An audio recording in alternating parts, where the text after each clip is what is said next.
महाभारत के 3 ऐसे योद्धा जो युद्ध में हिस्सा ले लेते तो पल में ही युद्ध समाप्त कर देते।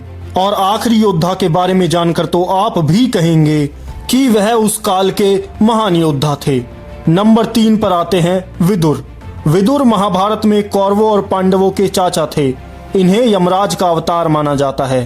कुछ संस्करणों में विदुर को एक महान धनुर्धर बताया गया है। वह इतने शक्तिशाली योद्धा थे कि यदि वह युद्ध में हिस्सा ले लेते तो पांडवों को निश्चित ही हार का सामना करना पड़ता और कुछ ही दिनों में युद्ध समाप्त हो जाता। नंबर 2 पर आते हैं बलराम। बलराम की शक्ति का अंदाजा तो हम इसी बात से लगा सकते हैं कि वह स्वयं शेषनाग के अवतार थे, जिन्होंने त्रेता युग में लक्ष्मण रूप में राक्षसों का संहार किया था।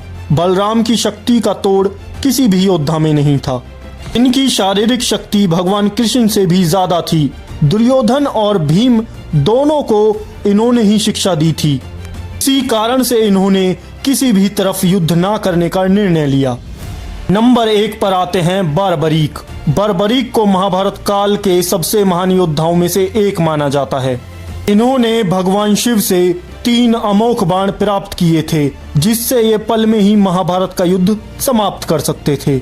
इसलिए भगवान कृष्ण ने दान में इनका शीश मांग लिया था और आज ये समस्त विश्व में भगवान खाटू श्याम के नाम से प्रसिद्ध हैं। तो दोस्तों, आपको इन सब में सबसे शक्तिशाली योद्धा कौन लगते हैं? कमेंट बॉक्स में अपनी राय लिखकर जरूर बताएं।